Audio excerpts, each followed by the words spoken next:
Hello everyone and welcome to today's more report analysis videos on Monday the 12th of June with me, Rich Power Market Analyst at Handset Markets. We've got a sort of fairly risk-off notion going on through the markets today.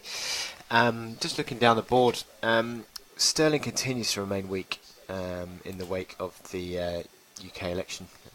Sterling has been under pressure, dropping below the support 127.75. That remains under pressure to the downside there, but it's interesting to see that the euro has bounced again today, and that comes on in the wake of this weekend's election in France, in which Emmanuel Macron and his En Marche party are looking to form quite a strong majority in the French Parliament. That's helping to stabilise the euro. But apart from that, you saw on Friday Wall Street falling into the close. The S&P 500 was down marginally, but the Nasdaq was down quite strongly on the back of the tech sector, and the tech sector in the UK, in the European markets is under pressure today. The DAX is quite strongly lower. All the tech stocks in the DAX are lower. DAX and CAC, interestingly lower. FTSE outperforms on the back of the fact that sterling under pressure helps to stabilise, or it helps to drive FTSE 100 outperformance.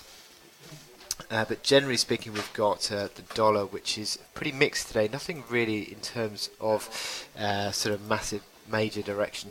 Mildly lower as that on the dollar index, as the euro has sort of rallied, but generally speaking the dollar is not really moving in terms of treasury bills are fairly flat, nondescript in terms of direction there, and what we do have is also the oil price, which is generally around about flat. It's sort of started to stabilise a bit after several few weeks of downside moves that have turned the outlook negative again. But yeah, we're seeing the dollar under a little bit of pressure, just generally due to that euro strength today. Now, in terms of your economic data, nothing really today on the agenda, nothing significant in any way at all. So looking forward, broadly, we're looking forward to the FOMC now, really. But you've also got inflation data just prior to that. But my chart of the day is the DAX. Now, the DAX has been sort of pulling higher again within this range. Now, that range on the DAX, sort of around about sort of 400 ticks, 4890 to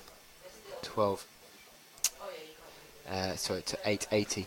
So 12880, and so it's about 400 ticks, but you're sort of tracking higher within that. But today's move has sort of unwound this big strong bull candle that we had on Friday. And you look at these momentum indicators, they're sort of flat, aren't they? There's nothing too significant in terms of the direction. You've got this sort of medium-term positive configuration, which all still suggests sort of buying into weakness. But again, it's a bit of a false start on the DAX that run higher on Friday, as the market has just unwound today. Now, you're sort of back into this sort of belly of support around about that 12,660 mark, which was an old pivot on the DAX. Old little bit of a pivot. So around about that 12,660 mark. 12,640 was that reaction low that we had early last week, and that is the support that if you see that broken to the downside, then that would reopen sort of the lows of the range. So you need to be careful of that. Just looking at this chart, it's this green candle here.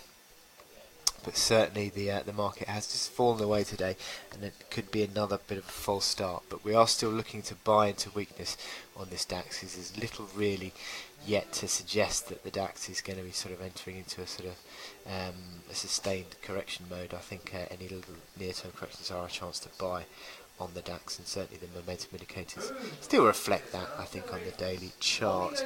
So with that in mind, looking on the hourly chart, I think you sort of got the resistance in place now, sort of around 12,820, which has been sort of tested a couple of times and dropped away. So 12,820, and that comes in underneath sort of 12,880 resistance, which we have now in places there, pretty much the all-time high, 12,879. So yeah, a bit of a mixed outlook to start the week off with on the DAX, but I'll still be looking to buy into weakness. So I wish you good luck in your trading, and I'll speak to you later. Thank you.